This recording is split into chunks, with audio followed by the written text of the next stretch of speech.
Oh, here we go, back for it, another one. It feels kind of weird though, the fact that there's no more normal podcast anymore, doesn't it? The fact that it can be unleashed every week now, which is great. And I got a lot to talk about today as always, so here we go.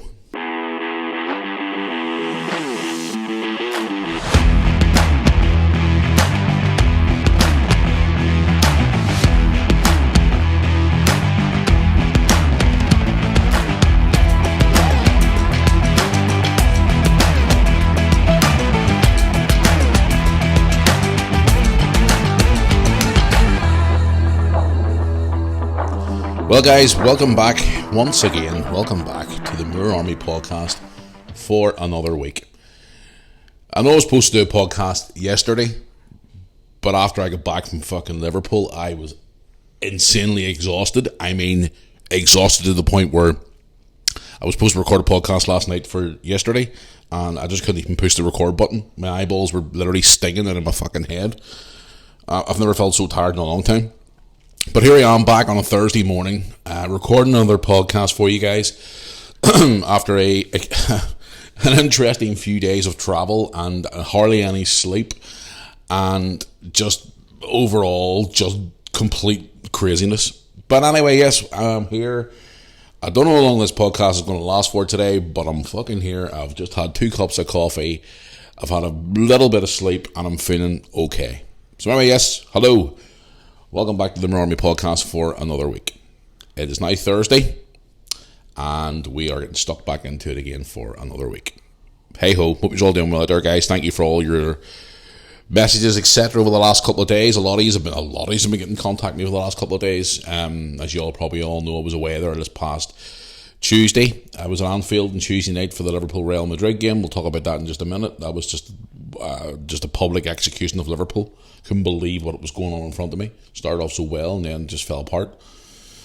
I was talking to a lot of you guys over the last couple of days on Facebook, Instagram, etc. by email as well. A lot of you were getting in contact with me, and also a lot of new people have contacted me as well since you have saw my social media posts, since you have saw the match day vlog, which you can go and check it out on the YouTube channel now, and also other videos you've saw over the last couple of days, and also people have been pointed in your direction towards my channel, etc. Also, I met a lot of people over in Liverpool at the airport. I met people on the bus. I met people in the town, and I also met people at the ground. So it was great to speak to you all. Thank you for everybody who came up to me, wanted a picture, wanted to say hello, wanted to spend time just for a couple of minutes just to chat. This is what it's all about, guys. It's all about the Moor Army. It's all about the community and always building a relationship with new people and meeting new people and talking to people. And, it's all about a community we build here on our Moor Army family. And it was great speaking to you all over the last couple of days. So great to see. Met so many new people too as well. It was great. But it was just an overall great experience over the last couple of days, just running into a lot of you, whether it be at the airport or the game or whatever it was. So thank you so much for it all. The best part of it, meeting some people, was actually at Anfield outside when they were doing the whole greeting thing for the team. They were coming in with flowers and the flags and just a whole big unity of Liverpool fans. I met a lot of you there as well, saying like, "You're that guy off YouTube, Matthew, how's it going, blah blah blah blah blah." I was like, "Yeah, cool, how are you," and all and stuff. So it was great meeting a lot of people there at Anfield on Tuesday night. But anyway, before I go anywhere further in the podcast today, let's get into all the business that I'd like to talk about. And here we go. If you want to get in touch with the Moor Army podcast, you can by the following methods. You can contact us by email, which is moorarmypodcast@yahoo.com. Also, you can contact us on the old trusty social media, which would be Facebook, which is Moor Army YouTube on Facebook. Also, the old Instagram, which a lot of you contact me on regularly, which I enjoy talking to most of you as much as I can, which is official Matthew Moore on Instagram.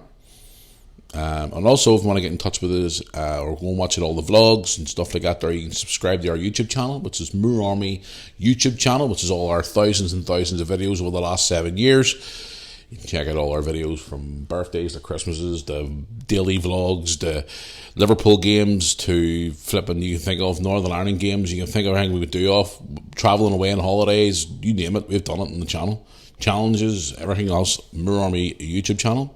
If you're listening to this podcast, by the way, on YouTube as well, you hit subscribe below, guys. I would appreciate it. Please drop a subscribe on the YouTube channel as well. And also for all your merch and all the bits and bobs you want to get involved with the Moore Army, you can go to the Moore Army website, which is moorearmy.co.uk. Right, where should I get stuck into today? I was just sitting here this morning making a few notes before I come on the air this morning here today to record this podcast, and I got some really sad news this morning, guys. Literally as I'm about to push the record button, I'm genuinely heartbroken by this news this morning. Legendary football commentator John Motson passed away this morning at the age of 77, and honestly, guys, that literally broke my fucking heart and broke my childhood heart as well. Whenever I was a kid, I used to love John Motson. He was a fantastic commentator. If you're not a big fan of football, you know, John Motson done different sports as well. He was morely known for football. Back in the day, he's commentated on, you know, Match of the Day, Premier League games, FA Cup games, World Cups, European Championships. You know, John Motson's voice will forever live in history. There's always been three commentators in this world that I grew up around back in the day, obviously, and one still about to this day being Martin Tyler, who still works for Sky Sports. I still love his commentating days with Andy Gray on Sky Sports before Andy got fired from Sky a few years ago. Great combination. But commentators that used to stand out for me in the day was John Motson, and also the legendary commentator who's no longer with us as well today now, Brian Moore, the guy who's named after my dad. I always say I'm the rugby player Brian Moore as well.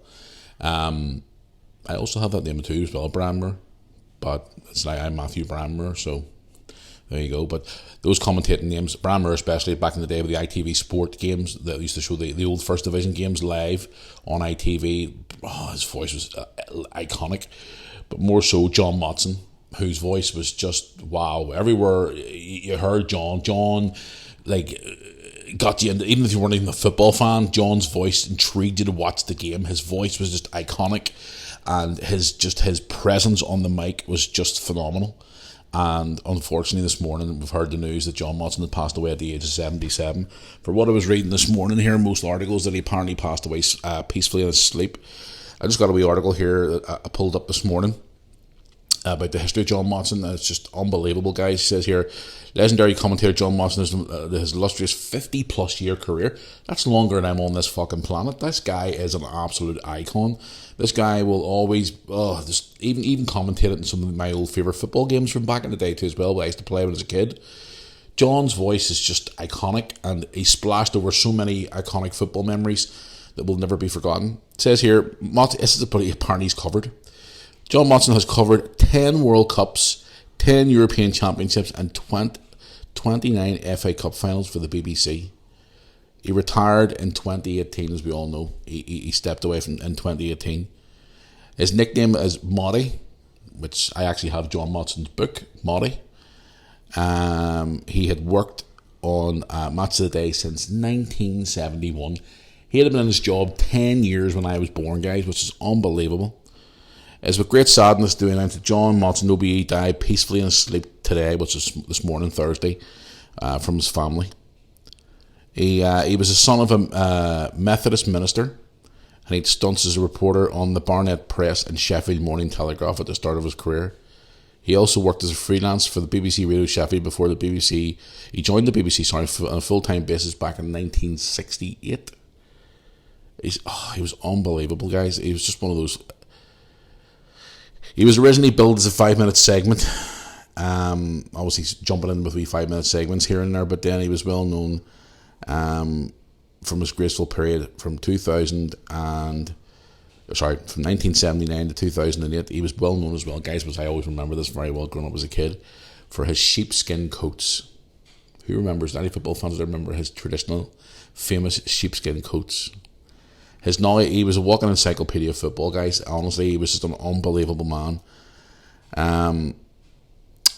He's 29 FA Cup finals as well. I mean, it's just unreal. He also covered more than 200 England games, and commentated on almost over 2,500 televised live games.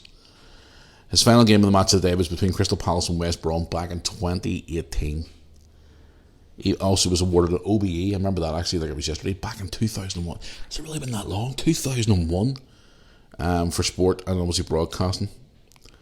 And he was awarded at the British Academy Film and Television Awards, the BAFTA Awards in 2018 for his outstanding contribution to sports broadcasting. This guy has a list of accomplishments which is out of this world, and John Motson will be severely missed by everybody. You know, whether even if he didn't work for the BBC, I mean, obviously I have my opinions on BBC, which everybody knows. I'm not a big fan of the BBC, obviously, about all the bullshit that goes on behind the scenes and whatever else, but John Motson was always one of those guys who was legitimately just, nor were my childhood heroes gone, which is very, very sad way to start the podcast today. But John was just an iconic figure, and he will be sorely missed. So he will be sorely missed. John, that's another one gone now. You'll obviously have a wee tinkle with Bram Moore up there, and you can talk about the commentating days up there and the old pearly gates and stuff, and so sad. So it is. But I'm kind of glad though, because he passed away peacefully in his sleep, which is anybody's loveliest way to go. But 77, I mean, still not obviously young, but I mean, it's still you know, he could have. I don't know why John was sick or even, or what the situation was with him, but he's gone, guys, and it's a very, very sad day in football. And no doubt this weekend, all across the sporting world, not even just football, there'll be tributes laid out. There's an ongoing lay of tributes coming in this morning. I had Talk Sport on there briefly before I had my second coffee this morning, and they were all talking about him and reliving their favourite memories of John Motson, and it's just a sad day in football and sport in general. We've lost another great person in John Motson. I can't believe it, guys. It's just sad, the fact that John's no longer with us. So rest in peace, John, and thanks for the memories, my friend. And yeah, you'll never be forgotten. Trust me, your voice will be splashed for years to come all over iconic sporting memories that'll be rerun for years and years and decades and generations to come. And people will be able to look back at your work and say, wow, people can learn from John Motson. So they can, especially the new upcoming commentators, etc., in the sporting world. So John, Godspeed, my friend, and rest easy. It's a very sad way to start the podcast today, guys, but you know, I just wanted to bring that up. I was just browsing to see, because I haven't been looking around much at the news and what's going on with the world the last couple of days, because as you all know, I've been away, and yes, I've been away to Liverpool. What a fucking experience that was. Where should I start? As you all know, I was at the Liverpool Real Madrid game on Tuesday night, which was just another Liverpool trip, another adventure. Another big game in the Champions League this past Tuesday night. But yeah, I left here later than normal. I got my flight from Belfast International Airport. Actually took off 25 minutes late, which was kind of getting me worried, because I got a later on flight. I was supposed to leave at 3:15 in the afternoon, but because the game didn't start at 8, so literally I wasn't even going to stay in Liverpool. It was literally, but the plan was to get a flight to Liverpool, get off, get a bus to town, straight off, down to town, grab a bottle of water or a bottle of juice, whatever, straight round by Lime Street Station, jump on the bus and straight up to the ground. Be there for the meet and greet thing where they were bringing the players were coming in with the bus, because it's Champions League night. They always do a big thing there where they have all the supporters together and they're singing songs and there's flares and flags, and just the atmosphere is just fucking electric when you're there on Champions League night. So that was the plan. I got there in time and I was there for the team coming in, and I got to the airport that morning and afternoon, sorry, should I say. I had a spot of lunch. The fucking thing about those was see the airport prices on food. It's fucking ridiculous, man. I mean, I went in and, you know, I don't eat Burger King. Not a big fan of it, to be honest. And the prices of a burger and a meal, 11 fucking quid. It's like, what the hell? Like, seriously? And then there'll be a place beside it as well in Belfast International Airport. £15 for a fucking fry. And that's like, it's hardly anything. It's like, how do these fucking airports get away with this? The prices of food in the airports nowadays are just absolutely scandalous. But even to get a bottle of water, it's like nearly 3 fucking quid. It's like, wow. So I always go into the wee shops that likes of a WH Smith when it's in England, or an wee shop in there, and they do meal deals for like 4 or 5 quid, and you get a sandwich, and a bag of crisps and a bottle of water, which I think's great, especially when you're traveling. I like to travel light, so I got that, sat at the window near Starbucks, charged my phone up for a wee bit, got my food. People paying fucking extortionate money for our food around out there, which is just crazy. So I boarded my flight, got on to my flight, and I actually ended up, this is a funny story. There's a couple of guys I know from, as you all know, I do work in football in the Irish League, under Harnham Builders Football Club. Well, our rivals down the road, Dundela Football Club, East Belfast rivals, ex-player and a board member, so to say, or I don't even know what his role at the club is now. I think he's still on the board. One of the boys from there who I've got to know over the last lot of years is nicknamed Snapples for some reason. Great lad. Mark just became a grandfather there recently. I ran into him and his mate, who I've ran into multiple times at Liverpool trips. And my seats were right next to those. So we had a Welders man and a Duns man sitting beside each other. Two rivals from East Belfast sitting on the plane going to Liverpool. Fucking great. Two arch rivals. It was brilliant. But they were sitting bantering away and talking about our turnaround recently with all our victories. The Welders turning their season around with getting some really good wins lately, and obviously are running the Irish Cup, which I've talked about here on the podcast. I've talked about on the YouTube channel. You want to go and check out Welders TV, guys, on YouTube. All match highlights, behind the scenes videos, interviews, all the production work done by myself, Lewis, who's the photographer and stuff like that there, and more. Harnham Builders Football Club, you can go and check out all their website, weldersfc.co.uk, all their social media platforms, the highlights, the goals, interviews, everything on that football channel. You can go and check it out, guys. I'm part of that, which is great. Proud to be part of it. But yeah, we were sitting on the plane, chanting back and forward, talking about the upcoming match coming up in March with ourselves and the Duns. Just talking about Liverpool in general, just catching up, asking about his new grandchild that was born the other week, congratulating him about it, and just talking, just talking shit, shooting the shit, basically shooting the breeze and just talking and just catching up and whatever else. It was good. They were staying at a hotel at the airport, jammy sons of bitches. I was saying to them I wasn't actually at a hotel, I was just coming straight back to the airport to come home, and they were like, "Are you fucking mad?" And I'm like, "Yeah, well, there's no point paying mega bucks to sleep at a hotel for like 4 or 5 hours when you gotta come to the fucking airport."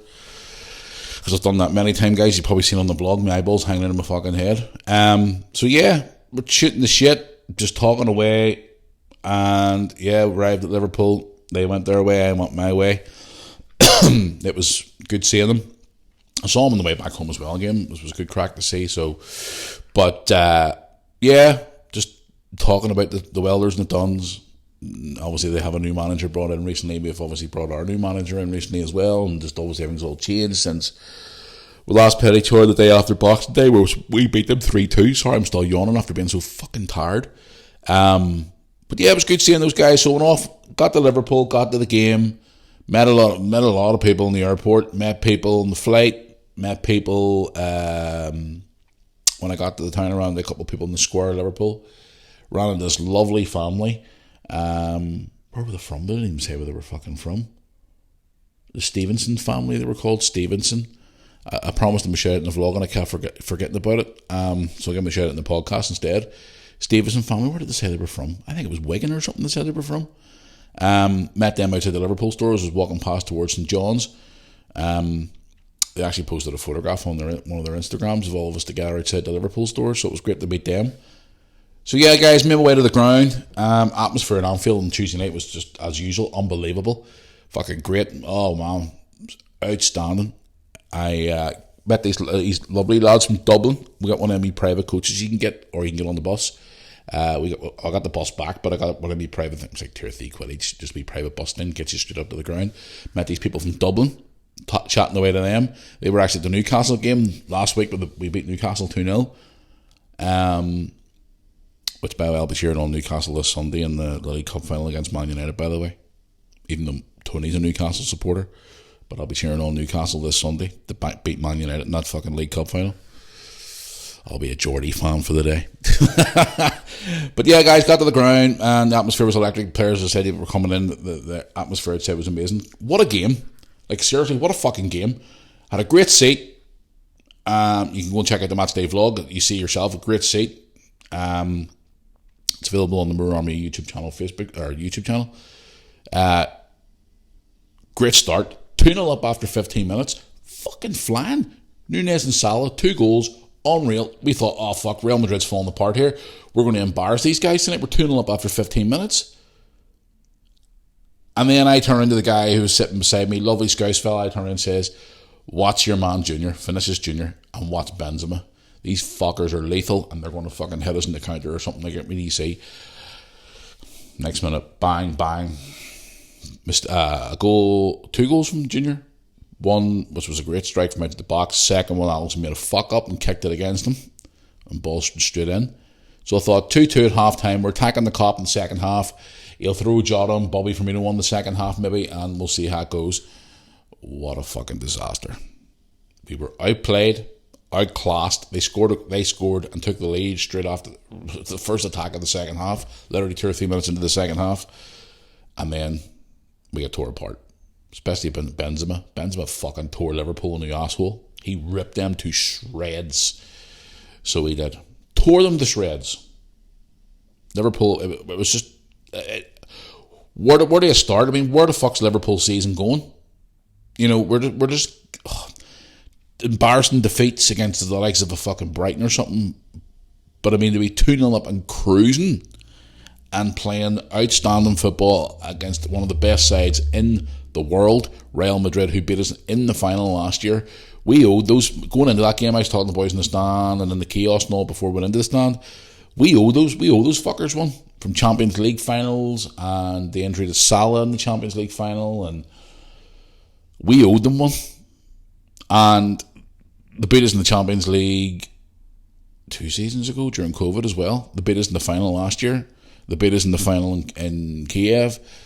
You know, we owed those fuckers one, and we thought, right, we're 2-0 up, great, happy days. I know we're obviously missing us, the likes of Diaz and all still, and Thiago and all them boys. I don't know, we're having a shit season in the Premier League, whatever else. Maybe turning it around a wee bit after some recent results, but the likes of beating Everton and beating Newcastle going into this game with a bit of confidence. Fuck, did we throw that game away? We threw that game away, and I was just sitting in the stand looking around me going, what the fuck is happening? We get the public execution right here, right now in our own patch. Even Big Virgil, I was watching him during the first and second half. He just looked fucking lost. Once Mo Salah scored, I watched Salah specifically in the second half, close to where I was sitting, and he was fucking useless after he scored his goal. Nunez was being ball greedy. A lot of people were putting a lot of pressure on this new young lad in the centre of midfield. Is it Balatek or Bajek, whatever the fuck you call him? Smashing player. He's only 18. People were saying in the stand, oh, he shouldn't be playing him and all. The guy needs a fucking chance. The kid's only 18. And in recent performances, he has been outstanding. Now, he did have a chance in the second half where he hit one from distance, which really fucking frustrates me, by the way, about Liverpool. Back in the day, whenever we had the likes of Xavi Alonso and Stevie G, with the ball coming into the box, they weren't afraid to hit a shot. Fabinho can hit shots from far out sometimes again. But there's been times, I've watched a couple of times in person this season and watching it as a supporter, where the ball falls just outside the box, and a clear shot, chance for a shot, and these fuckers don't pass. They just tippy-tappy pass the football, try and walk it in. You know, you need a player, the likes of a Gerrard or Alonso, if the ball falls inside the fucking 18-yard box, the rifle one who can hit the ball and fucking not afraid to hit the ball. It's like a couple of times the other night, the ball came out to the box, I was like, fucking shit. And it was only this wee young lad who actually hit a shot, who had the balls to do it. It's sometimes I feel this tippy-tappy football, trying to walk it in, pass. You know, if you have an opening for a fucking shot, hit the fucking shot. Don't just stand and look at it. Well, players capable enough in the fucking team to hit the shot, but they don't do it. And that's what frustrates me, especially when I go and watch the games in person. But again, football's now all about a tactic-based game, and sometimes it really fucking frustrates me. But the other night, guys, we were disorganised. Second half, we got tore apart. Real Madrid ripped us a new one. And Klopp's interview afterwards, I watched when I got to the airport later on that night, and I watched Hendo's interview as well. Where does Liverpool go from here, guys? Honest to God, we need changes now. I've said this for about 2 seasons now. We've needed a new midfield. You know what I mean? I'm looking at players there who don't even fucking play anymore. The likes of Naby Keita, complete fucking clown. He was alright at the start for the first season, but now he's just always injured, never plays. Oxlade-Chamberlain, when he's in full form and he's fully fit, he's not a bad player. He's not now. He shouldn't be there. You know, the legs are starting to get older in the midfield. The likes of Hendo, Thiago, you know, Fabinho, all those boys are. Bobby Firmino as well. He's been out most of the season injured. And it's just an ongoing situation where it's like, right, he needs to change. Now, recent reports were going around that Liverpool was being put up for sale, but apparently they were. Now they've been taken off the market. This FSG boys are now saying that they're going to give Jurgen money to spend in the summer. What are they going to give us? 40 million? 50 million? What are we going to sign? A fucking player from League Two? It's frustrating as a Liverpool fan to sit back and watch this. How are we supposed to be competing? Okay, Jurgen has this mentality where he doesn't buy superstars, he creates superstars, which I am all on board for. But the way the football world is now, guys, you got to compete. If you want to be competing for Premier League titles and FA Cups and League Cups, okay, yes, last season we were competing for 4 trophies and we came away with 2. It was just fantastic, but it's still the majority of the same team from when we won the Champions League. Trent, Robbo, Alisson, Virgil, you know, Gomez is still there, Jordan Henderson, Oxlade Chamberlain's still there, you know, Salah, Firmino, you know, okay, Mane's not there, but I think Mane, don't get me fucking started. Mane was the biggest mistake we ever done, was getting rid of Mane. I think we should have just given him the extra money in a new contract and fucking kept him instead of signing Nunez. My personal opinion of it all, I think Mane was just a fucking unbelievable player. And if he was still there this season, I reckon we would have done a lot better, but that's just my opinion on it. But we do need changes, guys. And there's all these talks about these different players who are going to be coming to Liverpool in the summer, especially Jude Bellingham. And to be quite honest with you guys, if we don't qualify for the fucking Champions League this season, I don't think that Jude Bellingham is going to come to Liverpool. Because the guy wants to play Champions League football. And there's other players that have been linked to us as well, which I think, to be honest with you, are not overly great. But I personally think we need at least 2, maybe 3, 4 world-class quality signings. None of this signing players from the fucking Championship and trying to make them into a superstar. Yes, still do that with the likes of Bacek or Balacek, whatever you call him, in midfield. He's one of them ones who you can develop. Yes, you can. Play them in the games, the likes of the Brightons and the fucking Bournemouths and stuff like that there, and develop the players a year go by. FA Cup, maybe the Champions League games, whenever you're like, you know, you're qualified for the next round. Give the guy experience till he's 20, 21, and then feed him more into the first team squad, which he's done with a lot of boys, the likes of a Harvey Elliott and all those boys. But at the minute, we need to compete, and if we want to compete, we need to sign quality fucking players. And hanging on to these boys who are older and need to be either not as much in the squad or moved on. I mean, you can cut the wage budget bill up by getting rid of a lot of players who you don't fucking need. But we do. FSG, again, is another topic for another discussion. Are they going to give us money? I don't know. Is Jurgen, the people are saying, like, is Jurgen still even going to be there next season? I hope so. I don't want to see him going. Nobody wants to see Jurgen go. But at the end of the day, guys, it's just so embarrassing at the minute to watch us fall away to fuck. Like, boys hanging on, and just trying to stay and repass the glory days. Time moves on, time moves forward, the game moves forward.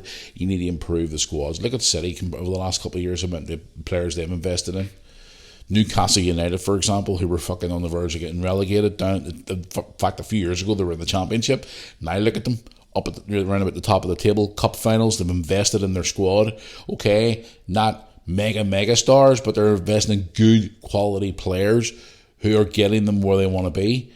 And no doubt over the next year or two, Newcastle are going to be a massive force. And it's all down to one thing: fucking money, investment, new owners who are going to make the effort to get you where they want to be. For example, look at Leicester City a few years ago. Before the owner unfortunately passed away, the money he invested in Leicester City, they ended up winning the FA Cup. They won the fucking Premier League. They won the Premier League before fucking Liverpool did. You know what I mean? And they've been in the Champions League, Europa League. You know, just unbelievable. It just goes to show you. But this is the way football is now. And the next few months are going to be interesting for Liverpool. I hope to pray that we get the top 4, because I don't really fancy going to fucking Europa League football next season. At Anfield, I'd rather go to Champions League games, but again, the way it is, the way it's going to be. But the other night, guys, was just a fucking embarrassment. 5-2 at home. We're going into this next leg against them at the Bernabeu, and people were asking me, am I going to it? I was offered tickets for it, and I said, no, guys, because I'm trying to keep money for our summer holiday. Lewis and I are going to London in July as well, and it's just fucking crazy that, Liverpool are going to the Bernabeu, 5-2 down from the first leg. It's going to be an interesting night, but again, miracles have happened before. Look at the time against Barcelona. We were 3-0 down from the new camp with no Mo Salah that night. We had no Bobby Firmino that night, and we still went out and fucking beat the bastards 4-0, which we let our tickets go for that game, by the way, but it was a good godsend because it made our YouTube channel go fucking viral, and we're in the situation now that we're in because of that game.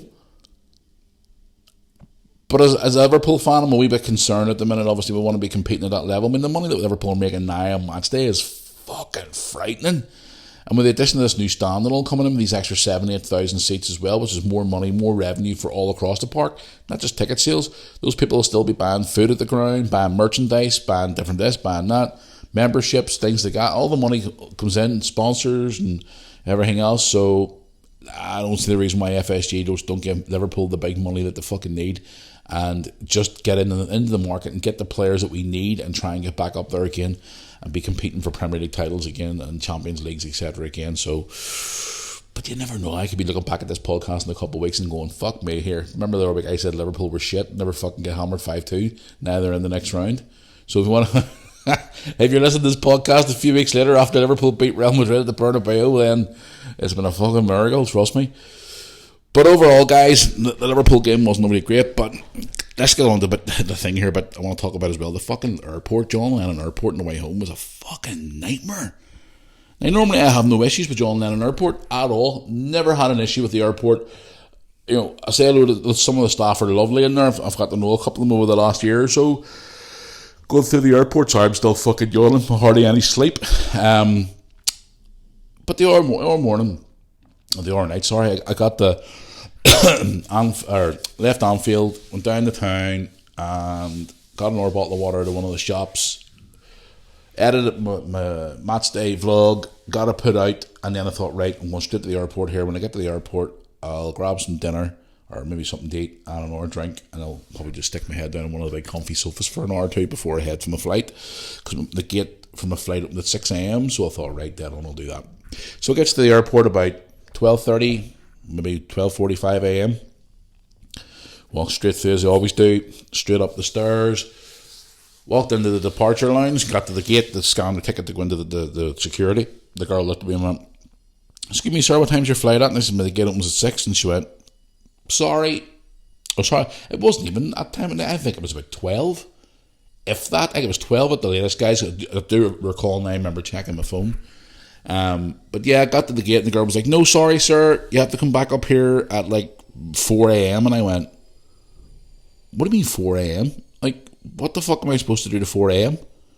You have to go and sit back downstairs again?" I mean, there's nothing down the fucking stairs, only a few chairs. All the places that you can get, well, apart from Mummy W.H. Smith thing at the corner, everywhere's shut. There's nowhere to go, and it's cold. And she went, "Well, sorry, the departure gate's now closing, and the security will shut down for the night." And I'm like, "Is there no other flights leaving at like 2 in the morning, 3 in the morning? What?" "No, sir, sorry, there's not." So I had to go all the way back down the fucking stairs, and so I was going down the stairs to put the big shutter across the departure gate, which was annoying as fuck. So I had to then think to myself, right, what am I going to do for the next 3 or 4 hours here? I need things to do. Obviously, I've got my phone, which is going to keep me a bit sane, because obviously I'll be able to watch highlights from the Champions League games and patter about my phone, get it charged up. Maybe I started recording another vlog, which is up on the channel now. My experience spending the night there as well, at the whole John Lennon Airport thing. But so I went down and I went into the W.H. Smith thing, and tell you what, guys, I found something that was just literally fucking amazing. Now, there's a Marks and Spencer's. Obviously, everybody knows who Marks and Spencer's are here in the UK. If you're listening abroad, Marks and Spencer's is a clothing food place where you can get all your food, clothes, etc. A bit more expensive, but you get what you pay for. Not a big fan of Marks and Spencer's, to be honest, especially the one here in Bangor. The one in Belfast I'm worried about, but the one in Bangor's fucking full of numpties. But anyway, it's another story for another day. So when in there, I had this Marks and Spencer range. I was looking for food. I needed food. I was fucking starving. I didn't eat at the ground. All I've been doing is drinking tea and coffee all day. I had a sandwich at the airport in the afternoon, so I was hungry. I needed food. So I went into this, and all they had was this Marks and Spencer range left. So there was no sandwiches left, obviously, because they're bringing fresh ones in for the morning, which is understandable. So I thought, right, what am I going to do here? I need to find food. So there was a Marks and Spencer section, and I thought, well, Marks and Spencer's is expensive anyway, and the fact that we're in a fucking airport, it's going to cost even fucking more. So I thought, screw it, I'm hungry, I need food. So I am a lover of pure orange juice. So I looked down and found this pure orange juice thing. £6.50 for a fucking pure orange juice thing, this like liter of pure orange juice. It was either £5.50 or £6.50, and I went, you can stick that up your fucking ass, I ain't drinking that shit. It's not worth that much money. So I found a bottle of water for like £2 something, so I thought, that'll do. It's cold, it's water, it'll do. So I went into this Marks and Spencer thing and all this posh food, and I found these sweet barbecue little chicken wing things. Guys, they were like £3 at the most, I think it was. And I swear on my fucking life, they were awesome. And I mean, I even show it in the vlog. You want to go and check it out and watch it. It is fucking, I think they're one of the best set of wings I've had in a long time. Now, I had some really good wings in Liverpool a few months ago when I was there with Lewis, Red Dog Saloon. I also had really, really good wings when I was out two Valentine's Days ago, when I was out on a date 2 years, or not Valentine's Day, past the one before that, when I was out with Sandra that time. I was at the Jamaica Inn. Those wings in there were amazing, but guys, these ones were fucking awesome. When you buy wee things like that there in a supermarket, you get them home and you're like, no, okay, I'll try them, and they're okay, they're not bad, but these were good shit. These were good wings. You can eat them cold, or you can heat them up. So I'm actually going to consider going to Marks and Spencer's later on today and maybe try and get some, because they were fucking awesome, trust me. I even told Lewis about them. Lewis went, Dad, they're not that good. And I was like, you want to bet? They're awesome. So anyway, I got got those wings, finally got something to eat, and I was pattering about, whatever it was, sitting about, and I was just so fucking bored, guys, sitting about.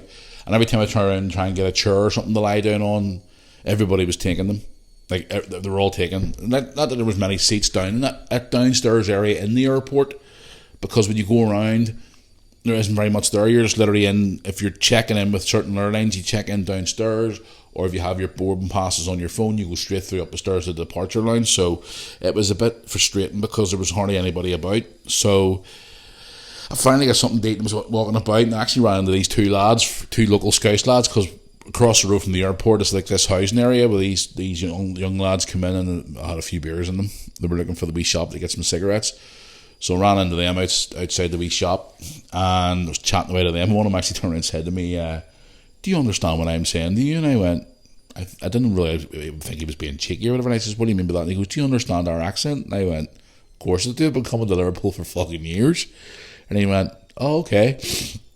And one of the guys was like, obviously had a couple of beers in him, but he was funny. He was like, let me test your memory on Liverpool, and who's the most decorated player? Who's the highest goal scorer? Who's this? Who's that? And he looks at his mate and goes, that boy knows his shit. That boy here, that boy, what do you call this street where this place is? And I told him, and he was like, are you sure you don't fucking live here? And I'm like, no. Just general banter, guys. They were lovely lads, and we shook hands and all as we departed and stuff, and they were like, yeah man, you're fucking awesome, travelling all the way from Northern Ireland to come to a Liverpool game. He says, you're not fucking white, but we love you and respect you. And I'm like, okay, cool.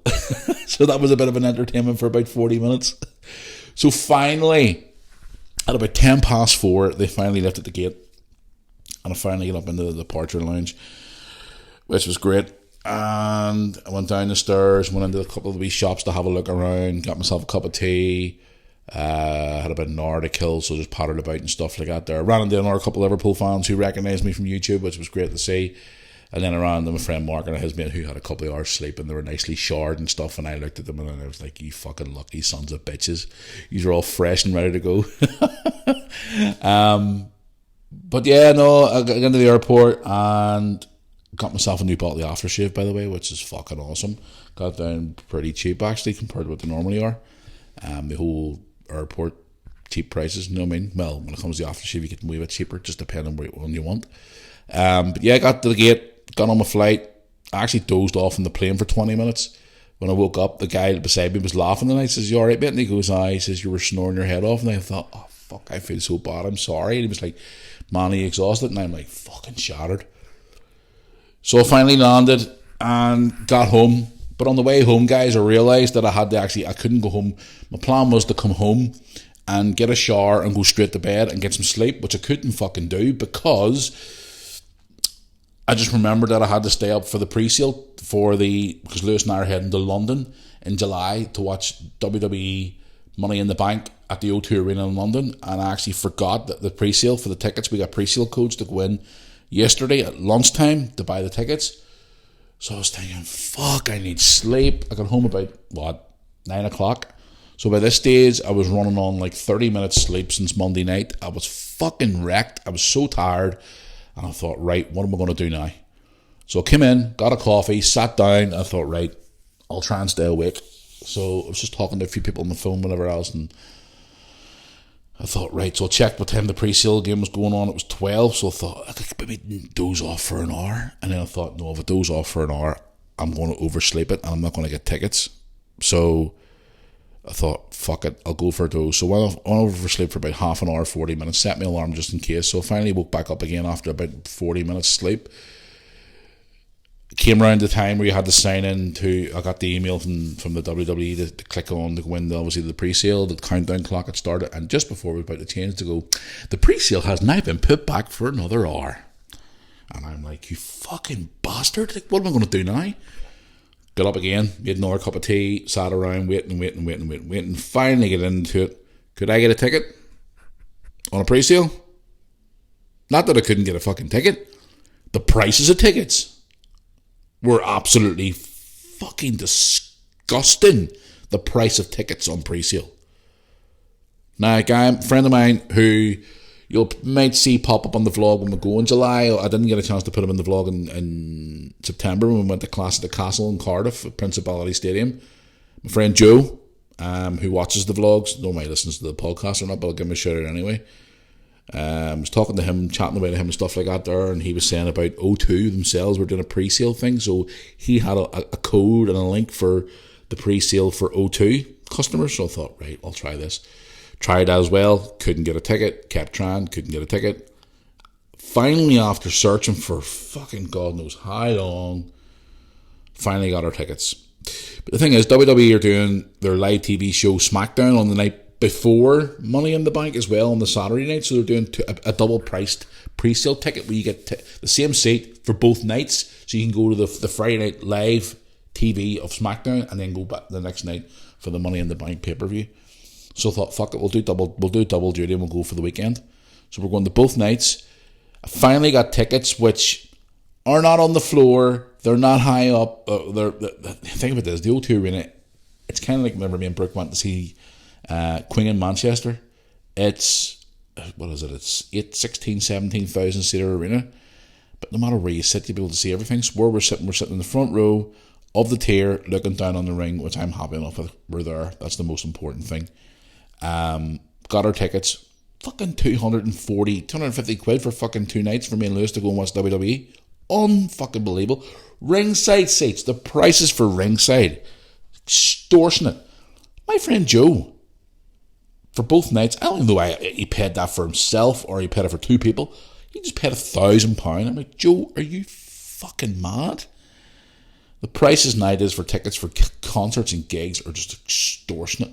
And no wonder how all these big companies make millions and millions and millions and billions of pounds. And all these artists are multi-millionaires, sometimes billionaires, because of the price of their fucking tickets. But we're sorted. It's all booked. We're going in July. The thing is, we'll go there and then we come back for about a week or so, and then we're going on fucking holiday, the summer holiday. So it's just going to be one of those months, guys, of travelling, which is going to be great because obviously we get to see a lot of different things. So Lewis and I are looking forward to getting to London in July for WWE SmackDown Live, and also the next night Money in the Bank, which is a major pay-per-view that they're bringing to the UK, so it's going to be great. But yeah, so I finally got the tickets. And I thought, right, I've got my tickets. This was going up to 2 in the afternoon. And I thought, right, fuck it, I need sleep. So I put my head down for an hour. I text Brooke saying, Brooke, I've left the front door open for you and your brother when you come in from school. Just come in quietly. Daddy's trying to get some sleep. So I got to sleep finally about after 2. And then I finally woke up again about what? 4:45-ish. Remember waking up about 4:45. Came downstairs, said hello to the kids, whatever else. I thought, right, it's Dad's birthday. I gotta get up and see Dad. Because it was Dad's birthday yesterday, Wednesday. Which I put stuff up on social media about that or whatever else like, but big happy birthday to my father for yesterday, who turned 64. Can't believe he's 64 already. So yeah, I was going to go around and see Dad last night, and I was like, great, I've got his gift here, I'll go around and see him. So I went upstairs, thought, right, I'll get a shower, I'll even put the cold water on me at the end to give me that wee sort of wake up boost. So I got my shower, felt okay, feel okay, went into the bedroom, sat in the bed after getting dried and whatever else, sat back down for 10 minutes, said the kids to go and get ready. So they were getting ready to go and see their granddad. I'm sitting back in my bed playing on my phone, and what happened? I fell asleep. I passed out on the bed. Apparently Brooke came into me and she tried to wake me up twice, and I was out cold. So I slept till about 9:30 last night ish, maybe 9:30, 9:45 maybe. Woke up feeling so fucking guilty, thinking shit, I gotta ring Dad. Crap. So I phoned Dad, and Dad's like, oh, it's okay, don't worry about it, son. No, my dad, no, serious, I feel really, really bad. And he's like, what are you feeling bad for? It's fine, my Dad, it's your birthday. I know, but you took me out the RNF for my birthday and stuff, and I'm like, no, Dad, I need to come around and fucking see you. It's your birthday. He says, forget about it. So I have to go around today and see him. So I'm going to be putting the wee vlog out today, guys, about Dad. For his birthday, went out last weekend. For his birthday, went out on the Saturday night for a meal with the family and stuff. It was fun. And then I was going to go around and see him today and stuff. So I'm going to do a wee vlog on my dad's birthday for him. 64. So yeah, I was just saying there actually in the vlog I was put up this morning from coming back home from Liverpool. Like it was 4 years ago I took Dad to Liverpool for the first time for his first Liverpool game. 4 years ago. Like I can't fucking believe it. I'll never forget that night I took him to Liverpool. It was unbelievable. You know, he was all excited and happy, and as soon as he got off the bus at the ground, he seen the ground for the first time in his life, and he was just so emotional about it all. And especially when he walked into the Anfield for the first time. It was a night game under the lights against Watford. Win 5-0 that night, and he was just, he was so happy, and he was emotional, and he was just overall joyed. And then I took him to another game the week before all the COVID bullshit started against Bournemouth. Me and him went to that game too as well, and he was just overjoyed with that one as well. And then I took him for a stadium tour, which he was just in his fucking element. Took him for his birthday again. So, yeah. I can't believe he's 64. It's crazy. But anyway, going back to my story. Felt so bad not going around to see Dad. So that's basically been me the last couple of days, guys. Just been completely, I run off my feet. I'm sitting here this morning, 2 coffees in me, exhausted, tired. I still be with Bernie. It's my cheat day today, Thursday. Hey, a lot of you's been asking me over the last couple of days why haven't you been posting any videos of your walks and stuff. I actually haven't done any walks this week, which is another reason why I'm going to enjoy my walk today, because I'm going to walk to Mum and Dad's house today, and I'm going to go out for a wee walk afterwards before I come home tonight and have my traditional Thursday night where I'm going to have a few beers and chill out and switch off after all the days of travelling. I'll probably end up in fucking bed for like 10:30 tonight, passed out after 2 beers. But here, listen, it's another one. It's just, madness. But what a few days, guys. I've just been so tired and stuff, and I'm just glad that trip's over, and next time I'll be flying home on an afternoon flight, and I'll definitely not be staying in that fucking airport again. Especially having to sit downstairs all bloody night. Definitely not. But before I go into some of your questions today, I just saw this wee article today that it sort of made me giggle, made me chuckle, should we say. Because I've got some of your emails I want to answer here before I continue on today in the podcast. Now, I know I did say last week I was supposed to drop 2 podcasts this week, and 3 last week. I was going to get 2 done last week.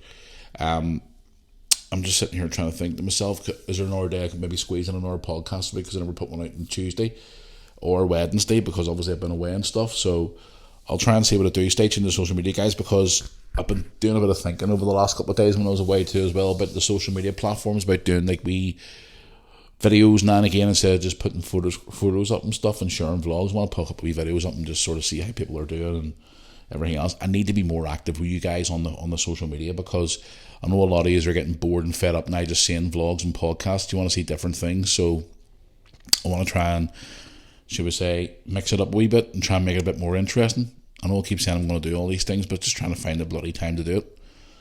But anyway, before I go on to some of your questions and stuff for the podcast today, look at this here. Here's the thing. This story is about domestic chores.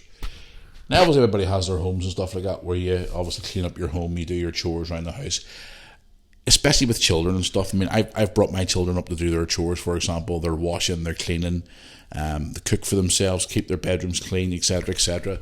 You know, it's like I've taught my kids from the age how to use a washing machine, how to use the cooker, how to clean up after themselves, how to wash, how to clean floors, how to do their different chores around the home. And I'm the same too. I mean, at the end of the day, nobody likes doing chores, you know, but at the end of the day, it's part of your daily life, unless you're a fucking millionaire and you've got 20 maids running after you. But I've noticed lately a lot of people are, especially with the way gadgets and all are nowadays, and technology and stuff like that, you get gadgets to do basically everything for you in your fucking house. You know, you get robot hoovers now that go around hoovering your floor instead of you having to fucking do it. All these different gadgets you have that do all these different things for you around the house, make your life a lot easier when it comes to your chores, etc., etc. But I was reading this wee article this morning here saying robots to do up to 40% of your domestic chores by 2033. As people just getting that fucking lazy now, they're going to get robots to do the work for you now. Know what I mean? I just read this morning. It says here, within a decade, around 40% of the time spent in household and caring for loved ones could be automated by robots. Researchers from the UK and Japan, no surprise the Japanese were involved there, all their gadgets and stuff, have said that to predict that the amount of automation for common household tasks and more, including chores, in the next 10 years will be done by robots. Like, what the fuck? Seriously? Like, it's just baffling. You know, you're going to have robots now. I've seen recent things where they have these wee round hoover things, you know, like hoover your floor. You just switch it on, it goes around like a wee centre thing that hoovers your floor, and you're just busy sitting on your ass doing nothing. I enjoy doing chores. You know, especially when I just switch the radio on, have it in the background, and I'm saying I'm having a shitty day, and I thought, right, I got to go and clean the floors today. I'm going to go and scrub the floors and take all my frustrations and whatever else on, like, cleaning, to try and distract myself from, you know, all the crap that's been going on that week or whatever. Not everybody likes doing chores, don't get me wrong. I mean, I say sometimes to Lewis, he's going through that wee phase at the moment, it's like, Lewis, get your dishes done. Alright, darling. And then he finally goes and does it. But again, you know, the fact that people are getting that fucking lazy, they're going to have robots doing your chores for you. Really? I don't know. Like, I remember when I was growing up, we never had a dishwasher. You know, I remember when I first got a dishwasher with Brooke and Lewis's mum, I looked at it and went, the fuck do we need that for? We're wasting the electric on that. We could just do it yourself. It takes 5 minutes. And they're like, no, their mum's like, no, we need it. It's make our lives a lot easier. No. By the time you fill that up, all them dishes are lying there and all the fucking crap stuck to the plates. For all the 10 minutes it takes you to run a fucking basin full of water, throw in some washing up liquid, wash it, dry it, and put it away. That dishwasher would still be running, and it's going to cost you more fucking money. You know what I mean? Okay, there's stuff that we need now. For example, I don't know why you can hear mine in the background. I'm recording the podcast downstairs here today. A washing machine, which is an essential.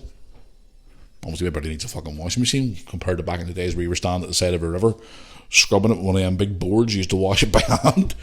Or the old twin tubs, as they were called back in the 60s and 70s. The old twin tub fucking washing machines. God, they were some machines back in the day. Obviously, you got other things like your cookers, your microwaves, and, you know, I don't even have a dishwasher in my house. And people are probably thinking to themselves, why have you not got a dishwasher? I don't need one. I am my own dishwasher. But now reading this article today about all these different things that they're going to be bringing out between the now and the next decade to make your domestic chores more easier. No, making more people fucking lazy. That's what it is. Okay, technology evolves and moves forward and whatnot and things like that. But what they want to get people like? There's going to be so much things now. You even when you go for a crap, it's going to wipe your ass for you now. It's like, fuck me. You know, I look at chores as a thing where, you know, you get it done and you think to yourself, you think to yourself, I done that, I cleaned that, I moved that, I fixed that, I done this, and now they're getting robots to do everything for you now. It's fucking ridiculous. Unbelievable. Let me know what you think about that, guys. Obviously, if you want to let me know, as you always do, moorarmypodcast@yahoo.com. Drop us an email or social media. You know, in the next 10 years, would you have like a fucking here? Ain't that everybody that has them Hoovers? I've seen a lot of people having them.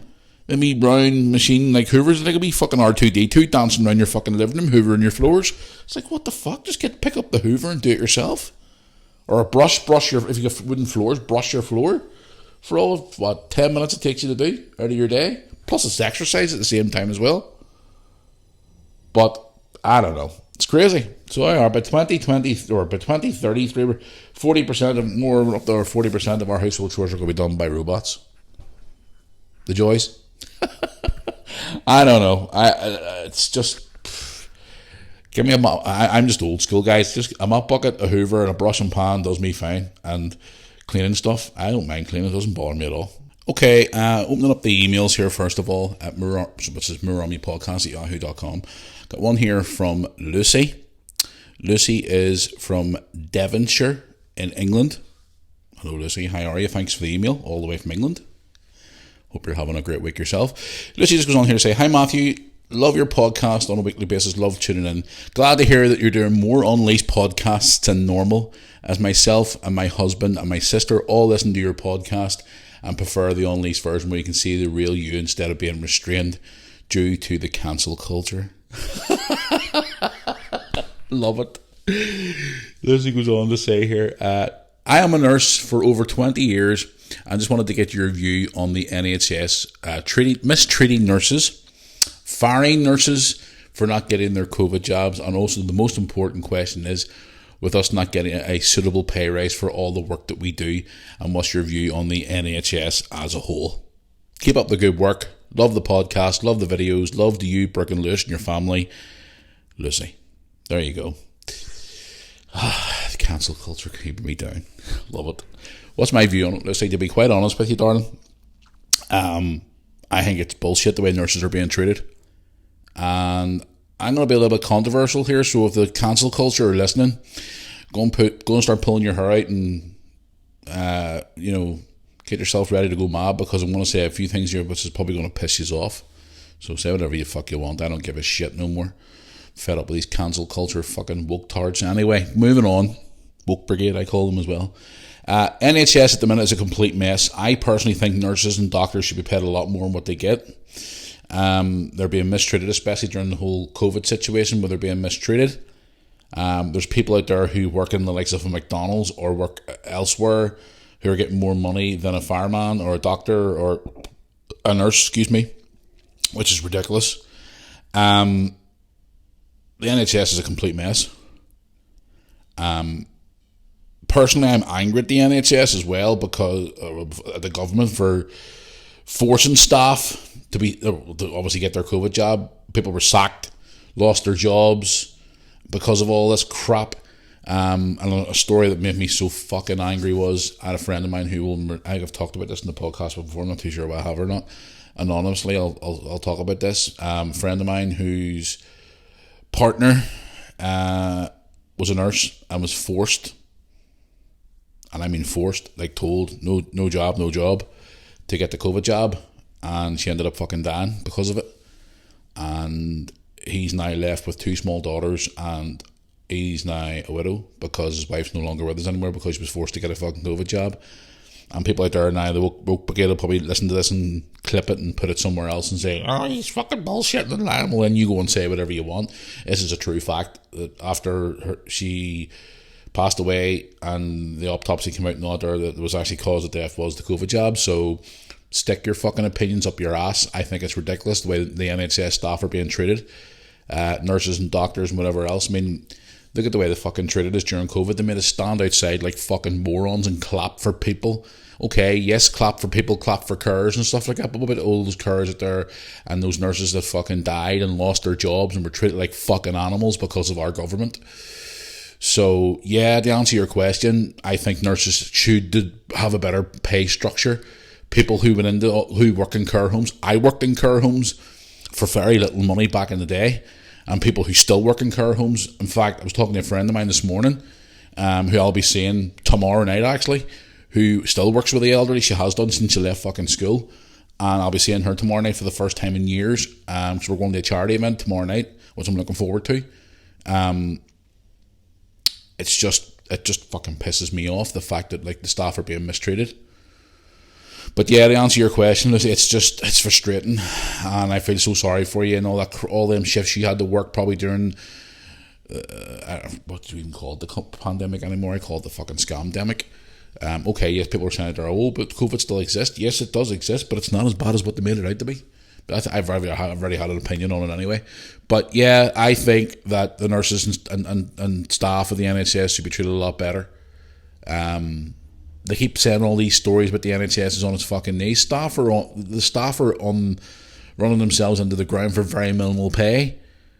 You know, all during that lockdown, we were all home and weren't allowed to go out the door. Them staff were working their fucking tails off to the bone, working 12, 14, 16-hour shifts without time off and getting paid very little. I remember the time they give them a very shit pay rise, and there was a whole big uproar about it all. I mean, like, I go back and think about my friend losing his fucking wife because of it all.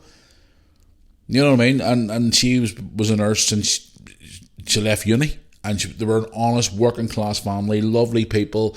She was a great person, family orientated. She was so proud of her baby daughters, and her and him were together since they were fucking early teenage years, and they were so happy and all that there. And she was told, either you get a job or you have no job. Yeah, the NHS staff should be treated a lot better. But thanks for your email. Do appreciate it. Thanks for you tuning into the podcast every week and listening to the show every week, and obviously tuning into the vlogs as well. I do appreciate it. Here's hoping the NHS staff do get a pay rise and obviously get treated a lot better than what they are being treated at the minute. So it's frustrating. So it is. Very, very, very frustrating. So it is. Hey ho. Right, let's get on to another question here. It's one here from Stuart. Stuart wants to know, hey Matthew, I've recently started shaving my head as I've started to lose my hair over the last couple of years. Just wanted to ask some grooming tips. Okay, fair enough. What razors do you use to shave your head? Have you always had your head shaved? I just wanted to generally know, as I've started losing my hair over the last 4 or 5 years. And he's put it in wee small brackets here, joys of getting old, haha. Just thought I would ask. I know it's a bit random, but obviously I know you shave your head. I just wanted to know what you want to do. Obviously, I'm starting to shave my head for the first time ever. Keep up the good work for the podcast. Kind regards. Okay. You started losing your hair. Happy days. Welcome to the old man's club. Yeah, well, I just use a razor and obviously shaving foam. There's a couple of things I've been looking at recently to try and bring in to shave my head. The reason I shave my head is because obviously I prefer to have my hair short. You've asked me, did I ever have hair before? Hell yeah, I've had hair before. Believe it or not, I actually used to have my hair in a fucking ponytail. Long hair back in the 90s, the old 90s. Fuck, remember those days? Late 90s, had long hair. God, it's been through that phase. I'll tell you a story actually, which I tell a lot of people, and they kind of laugh when they hear this story. When I got engaged to Brooke and Lewis's mum, we were planning the wedding at the time. We were getting married in 2005. We actually would have been married, was 18 years this past week. I don't know, it was 18 years ago. I can't remember. I can't believe it. Like, it's scary. Brooke's fucking 18 this year. It's scary, Bickies. Yeah, though, I remember specifically we were going into our wedding was coming up. It was a lot of months beforehand, like, and their mum turned around and said to me, would you ever consider growing your hair for the wedding? And I'm like, what? And she's like, would you ever grow your hair for the wedding? And I'm thinking, oh, fuck me. I don't really want to grow my hair. I like being the way I am, you know. And at this stage, I had the shaved head with the goatee beard, and I liked the way I looked. It was fine. So I thought, right, okay, I love this girl. I'll respect what she wants, so I'll grow my hair. And here's the thing, guys. My hair, when it grows, is a fucking pain in the ass. It grows up like a bloody, I don't know, like a microphone. And it just flops out and sticks out all different ways. And then eventually you train it, and it does eventually grow down and whatever else. So I was thinking to myself, God, I got to go through all this fucking crap now, growing my hair and trimming it to go flat, and so I can get it cut. And so I spent a few months doing this for her, and obviously she was like, "Thank you, appreciate it, blah blah blah." And I'm like, "Right, okay, whatever." So I'll grow my fucking hair for the wedding. So finally, after a few months, I got it. After going for multiple haircuts and trimming it and growing it and everything else, pain in the fucking ass it was. I finally grew my hair to a certain way where I had it nice cut around the short back and sides, nice wee bit on top, had it lovely sitting, grew it perfectly for the wedding. It was looking really, really good, and I thought, right, my hair looks great, happy days, I'll go here. It was nicely clean shaved and all for the wedding, shaved off my beard, and back then I was a lot fucking bigger. I was like 24, 25 stone at the time, guys. I was a big dude back then. And it was like, right, okay, I'll get this all done for you, blah, blah, blah, blah, blah. Went and got it done, went and got married. There or two later, we started getting some of the photographs back from different people and whatever else. And yeah, she turned around to me and she goes, something, I was kind of looking at those pictures and I wish you had just kept your hair the way it was now instead of growing it. I think it would have looked better. So could you just imagine what I was like? I was just sitting there with this like look on my face, like to say, on one part it was kind of like, right, okay, and then the other part it was like, you motherfucker. I've just spent months training my hair, growing my hair, trying to get my hair to grow just for this wedding and get it sorted. And if everyone said to me now, maybe I should have kept my hair fucking. It's just like, what the fuck? So literally 2 or 3 days after my wedding, I was straight back up them stairs, electric shavers, give me those sons of bitches, off with the hair, away I went, and I was like, fuck that shit, I ain't doing no more of that crap.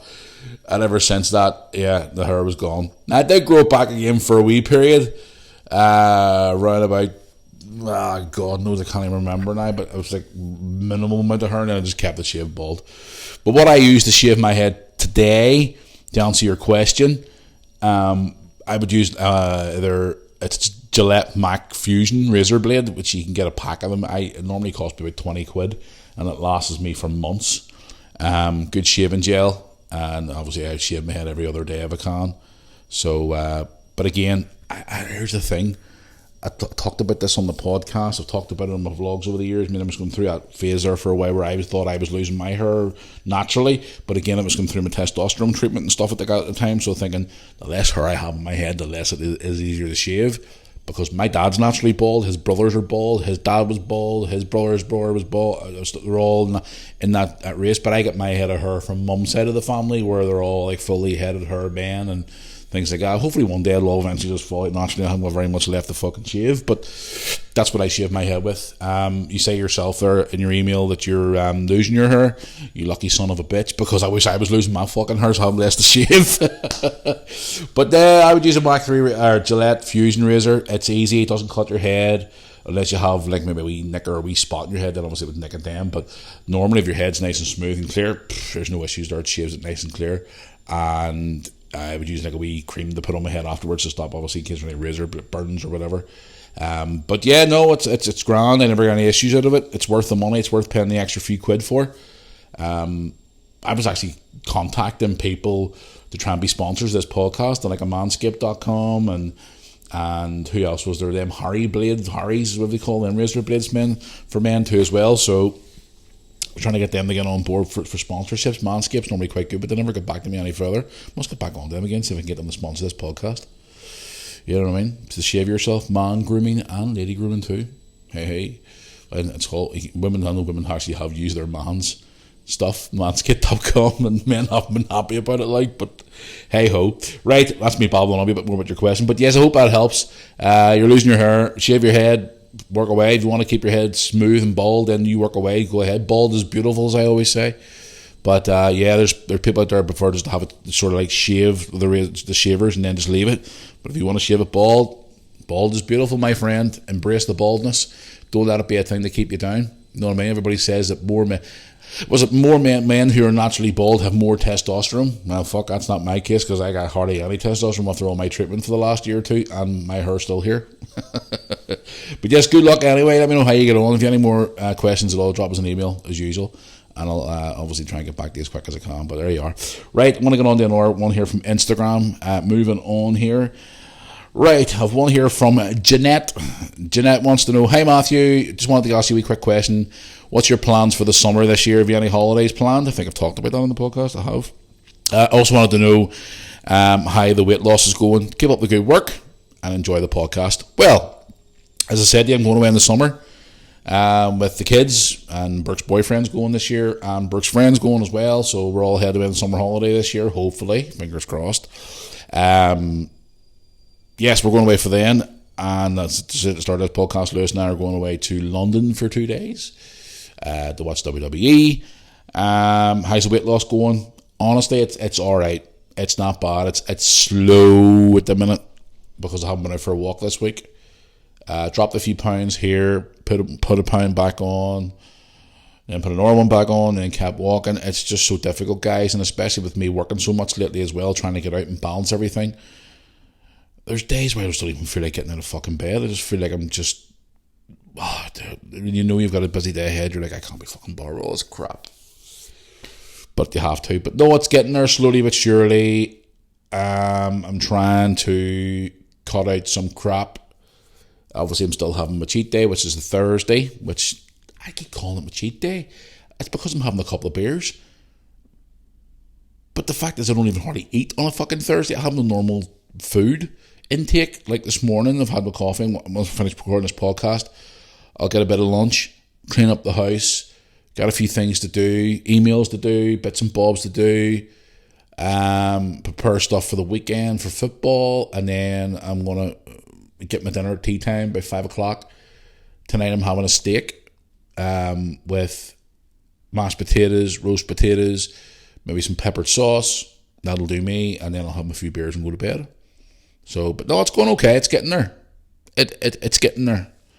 So it is. So, but thanks for your question. I do appreciate it. Right, let's get on to one more here from Instagram before I move on to... I didn't even announce this at the start of the fucking program. I keep forgetting it every week, even though it's one of the biggest segments of the fucking show. The Jackass of the Week. It's coming up. Just goes to show you how tired I am. So I am. But anyway, let's get on to one more here before I decide to head down the road. Okay, here we go. Right, here we are. One here from Candice. Let's have a look to see where she's from. Candice, where are you from? Oldham, in the UK. Candice is from Oldham. Do you know something? I always wonder what Oldham was like. I remember their football team, Oldham Athletic. Apparently they're down in like some weird division now. Remember they used to be in the Premier League a long time ago? Oldham Athletic. I wonder what it's like in Oldham. Never been to Oldham in my life. Apparently it's not a bad wee spot. Never been there. Anyway, going on to the question at hand. The question says, great to see Lewis doing so well in his photography. It was great to see him finally getting his notice in one of your local papers. Is he going to do anything else apart from sport? For example, photography in nature, general day-to-day life, or anything else in general. Is he interested at all? Keep up the good work. Love all the podcasts and the videos. Well, thank you very much. I appreciate that. And to answer your question, yes, he is. Because we were at his thing at school, was it last week or the week before, where he was picking his GCSEs. It was one of the classes that basically fucking begged him to come in. They couldn't believe, well, they knew he was doing his work with me, his photography and whatever else, but whenever I was showing him some of his work that he's doing with me in the videos for the football, guys, honestly, inside match day videos we're doing now for the welders, which you see all the stuff behind the scenes in match day, all the stuff you see at the side of the pitch is actually Lewis. So he is, and he's doing really, really well at that, and he's very passionate about it, and he's, honestly, he's really in my ear about it every week. He's going, did you put that clip in? Why don't you crop this and make it look like this and do that? This kid's only been video editing for nearly a year now, and I've been doing it for 13, maybe more years than that, a long time, and Lewis is still, he's passionate about it. He's passionate about his photos, and so to answer your question, yes, he is going to do more things about that because he's doing a class on his GCSEs where he's going to be doing image movement and all these different things that he's going to be doing. Motion cap, well, they're going to be learning about like motion capture and all these different things that he's going to be doing, and in relation to his photography as well. I think some of his subjects where he may have to go out and do photography, like nature and general life and sport and all different things they got there to do with his GCSE, because he wants to be a digital creator as well as do stuff with computers and whatever else when he leaves school. So, or something to do with money and investing. I know, like, I don't know why he watched the vlog a lot of months ago, or maybe a year or two ago, where he was sitting on the train one day and I turned around to him and I says, what the hell are you looking at your phone for? you on bloody YouTube again or social media, and he turned his phone around and he was actually looking at stocks and reading the stock market, because he turned around in one of his meetings with me last week at the school, or 2 weeks ago at the school, and he said, "Hey, teacher, I want to learn about investing, I want to learn about money, and I've been saying that since he was no age. See, once Lewis knew about money, and when it comes to money and numbers, Lewis is switched on, and once he started to know about money and how to do it, he's so switched on, and it's actually really, really great to see that he has this passion. But again, going back to the photography thing, yes, he wants to do more in that. You know what I mean? And obviously motion capture and video and stuff like that. He's making his own wee YouTube channel as well, which you can go and check out, guys. Don't forget, check it out. This is my YouTube channel, Lewis Moore YouTube channel. It's on the what do you call it? On the old YouTube, where he's making his wee gaming videos and all. But they're getting better, and he's clued in, guys, and he wants to do more when it comes to the media side of it. And it's so funny because he comes up with all these wee ideas and stuff, and then I'm sitting there going like, "Holy shit, Lewis, you're like 14 and he's so like a lot of 14-year-old boys are like that, especially nowadays. 14-year-old boys want to go out and underage smoke and underage drink and play around with the wrong people and get themselves in trouble and whatever else. Lewis, he reminds me of me. He's so passionate about things when he gets his mind set on something. I mean, people used to say to me for years when it came to my video editing and all, I mean, I used to sit and make videos on DVDs and stuff like that there, and edit videos and all before the likes of YouTube and all came around. I was making editing videos for gaming and football and wrestling and all the different things that I had passionate about, and they were all saying to me, like my cousin Robert, who you've seen in my vlog a couple of times, said to me a couple of years ago, he was like, "Fucking hell, cuz," he says, "you were making videos like that before YouTube even existed." I says, "I know." He says, "You shouldn't be putting them videos out when YouTube first came around. You'd have been a fucking millionaire now, and you'd have been making millions." And I went, "I know, but sure, you don't think at the time." But Lewis is the same, and that's what he reminds me so much of sometimes as well. He's so like me, and I think that's why our personalities clash sometimes when it comes to that, because we argue over the stupidest shit. But yeah, he's passionate, and he's determined to do well in his world of media. So fair play to him. I'm really, really proud of him. I should actually tell him more that I'm proud of him. I am very, very proud of him. He's got that knack like I do. He just loves being involved in media, and he's like me. He loves to teach himself. He doesn't like other people telling him what to do or where to go. Like me, I'm all self-taught. He's the same. Obviously, he comes to me and asks me for a couple of ideas and stuff like that, and if he doesn't agree with it, then he doesn't have to fucking do it. But again, he loves it, and that's great to see. It could be worse. It could be in the worst things. So, but thanks for your messages. Do appreciate it. But guys, I'm going to wrap it up for the questions for this week. Thank you so much for all of them. I'm going to try and go through a couple of them tonight. I want to sit down tonight for an hour and go through my phone and answer as many as I can.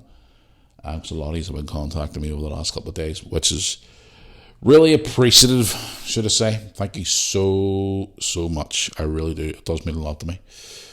Right, should we get ready for the Jackass of the Week segment?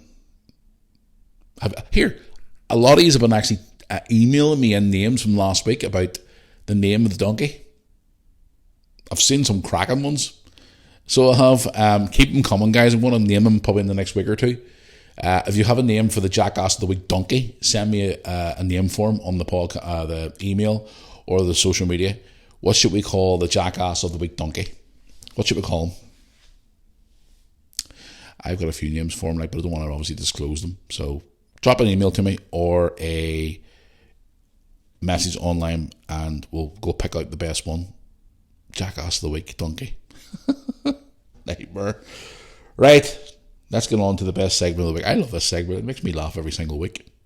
Okay, guys, this was this is a repeating. Is it a repeating one? I don't know. It's night time for the segment that we all love. It's night time for the Moore Army podcast Jackass of the Week segment. There he is. Is it a he or a she? Oh, here. Sorry, I have to be politically correct. Is the donkey a he or a she? Because I don't want to offend it. Is it he or a hey or a he? Can I even say that anymore? I mean, I talked about it on the podcast last week where we're now to say surname now or Christian name, or we're now to say he. God's not a he anymore. So what's the donkey? Is it a he or a she? Or is it an it? Or is it just a donkey? Do you really want to upset anybody? I love breaking these fuckers. It's great fun. Anyway, I narrowed it down to 4 candidates, should we say, for the Jackass of the Week this week. But before what I was reading yesterday, these fucking morons are back again for Jackass of the Week. It's a double one this week. And the reason why I've picked these morons is because they're now suing a cartoon. It's an adult-based cartoon. And they can't be... For all the bullshit that they're putting out there for the world, they can't take criticism. And these clowns are now wanting to sue fucking South Park. Like, seriously, they want to sue South Park. It's unbelievable.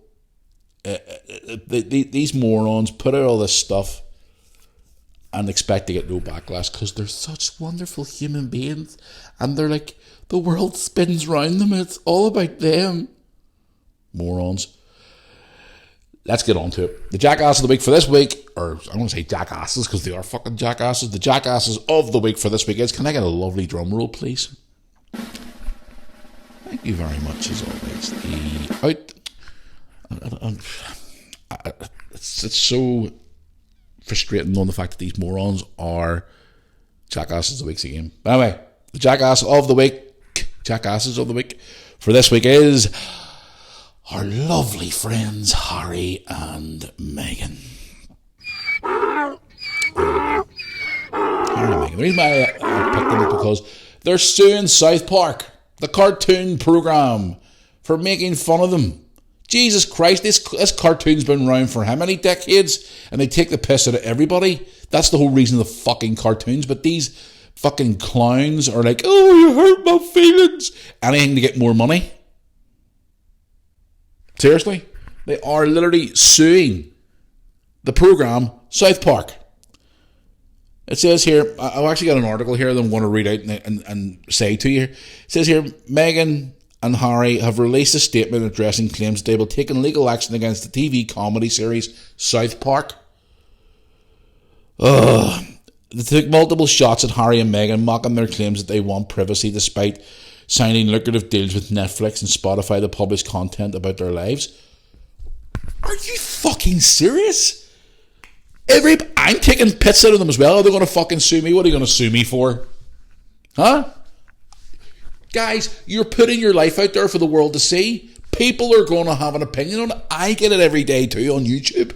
People don't like fucking me. They're saying, oh, I don't like you because we don't like you because you're this and that. Well, that's your fucking problem. Switch off and move on. I don't like you because you support Liverpool or you do this or I don't like. Well, then don't fucking watch. And because these guys are so in the public eye, and he's a fucking, well, I don't even call him a prince anymore. What the fuck do they expect? Give you an example. Program here in the UK, Spitting Image, back in the day, it came back out there recently, used to take the piss out of Charles and the Queen and all these celebrities for years and years. Recently, Boris Johnson, coronavirus, blah, blah, blah. Did you see them all fucking saying it? No. Because the wee lefty, easily offended, hurt my feelings, Meghan. Oh, Harry, we have to sue them. Oh, my God. Fuck me, you drama queen, over-dramatic, fucking gurn bag, douchebag. Harry, son, if blink twice if you're being held hostage. Get fucking rid of her. This woman is an attention-seeking drama queen.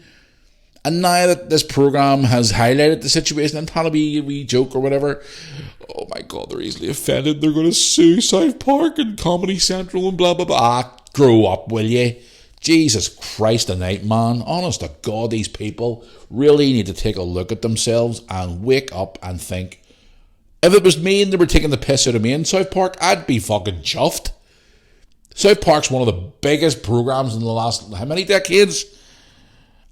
They're even getting a mention on it, and what the fuck do they expect? I'll read more of this article to you. However, a spokesman for Meghan Markle and Prince Harry says that the people, it's all frankly based on reports that the couple found it offensive. Really? I give up. See these people who are easily offended and crybabies and boo-hooers and everything else? They need to go kick in the fucking ass, seriously. So apparently they're going to be taking action against South Park. So that's why I've made them fucking... Here, let's play it one more time. Where's that fucking donkey? There he is. Jackasses of the week. Again. Here, by the way, speaking of Harry, going through the airport the other day, a lot of he's been sending me pictures and stuff like that over the last month or so since he released his new toilet paper. His book. And saying like, I saw this today and thought of you, Matthew, and blah, blah, blah. I saw the book in the airport. I actually took a photograph of it. I'm going to post it on my social media. So I am. Maybe I'll get a cease and desist order from them and saying, you cannot talk about us. You're easily offended us. We're going to cry. Okay. People keep asking me, should they be going to the King's coronation here in a couple of months? No, I wouldn't have them anywhere. If it was me, I wouldn't have them anywhere near it, because she'll try and make it all about fucking her. Or she'll go to it and then wait a couple of days and then think, let's make another few million out of stories and let's make another situation.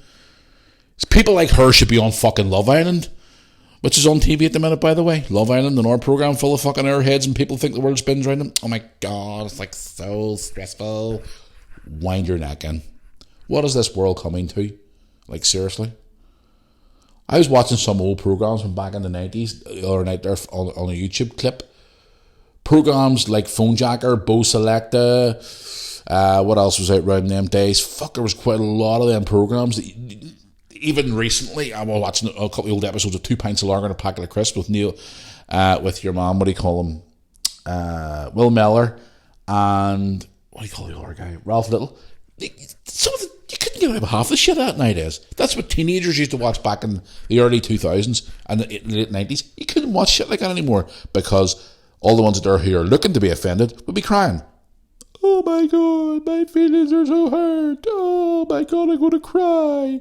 It's not a he or she. It's fuck off. Right, anyway, sorry for ranting, guys. It's just when I saw this article today, they had to be jackasses of the week. Some of these people just make my teeth itch. This is why I love being unleashed every week now, where I can just say and do as I please. To a certain degree. You see now, this will be taken off YouTube now, or I'll be taken off Spotify and Apple Music for speaking the truth, which a lot of people are speaking, by the way. If only I could speak like this on my YouTube channel, because I tell you what, I'd probably be banned for life. So I would, because some people say to me, how come whenever we meet you in person, Matthew, you're a wee bit more edgier and upfront compared to what you can be on YouTube? Because if you say certain things on YouTube, the easily offended, the wokeism will be coming out and going, the cancel culture will be coming after me. Yeah. At least when I'm on a podcast, I can speak. Anyway, moving on. Enough of them two balloon heads to do me for an hour day. Guys, I'm going to head down the road here now, so thank you for all your support over the last week or so. I do appreciate everything from your emails to your messages and etc, etc. I'm going to head down here now and head out for a little bit shortly and then go and see mum and dad today and then come back tonight and have a few beers and chill out. So I want to enjoy my Thursday. So we plug, guys, I want to give a shout out today. If you're around the Bangor area in Northern Ireland tomorrow night, I'm going back to my old place that I used to go to. Back in the day, Bangor Football Social Club. I'm going there tomorrow night for a charity event for raising funds for children for a dance school, going to an dance competition. They're trying to raise money for the funds. I'm going there for a charity fundraising night tomorrow night there for an 80s night, which is great. 80s music, happy days. Brooke and I are going there to support the cause tomorrow night, so if you're about, we'll maybe try and do a vlog there tomorrow night and try and help raise funds for the cause. So if you're about to buy area, guys, it's only a $5 ticket. You want to bring your partner or whatever, it's over 18s, but Brooke's allowed to come with me because obviously she's accompanied by an adult, and the person who I know there is a friend of mine, Julianne, so she's letting her come along to help out and stuff, whatever. So be good fun. Get there tomorrow night, guys. I'll be there from about, I think it's 8 o'clock tomorrow night. We'll be there for a little bit, for an hour or two, just to support the cause and show a bit of support, and then head back home. And then on Saturday, I'm at football. Welders are home to Knockbraid on Saturday, so if you're in the Belfast area, you want to come watch a bit of football. Blansflower Stadium, 3 o'clock kickoff. Big game again for the Welders. And then the following Friday night, guys, the massive game on BBC against Larne, which I'm looking forward to. If you obviously you're listening to the podcast from far abroad, you want to go into the BBC iPlayer. I know don't like to promote the BBC, but because it's harder with Wilder Football Club, I'm going to promote them. We're live on the BBC on the iPlayer on next Friday night, so I'm looking forward to that big game against Larne in the Irish Cup quarter final. And then on Sunday, I'll be watching the League Cup final, Newcastle against Manchester United. So I've got a pretty busy weekend. I'm going to try and squeeze a couple of vlogs in this weekend as well, guys, because I want to get more content out on the channel as well. Right. Thanks for all your support, guys. Thanks for taking your time to listen to the podcast today. As always, I do appreciate it. It means a lot to me and my family if you taking time out of your day to listen to the podcast. Thank you for watching all the videos from Liverpool over the last day or two as well. I do appreciate that as well. Stay tuned for Dad's birthday video as well. That's going to be fun. Especially when we bring out his birthday cake in the restaurant the other night. My auntie sings to him instead of happy birthday Brian, his name, she calls him happy birthday bitch. It's funny, trust me.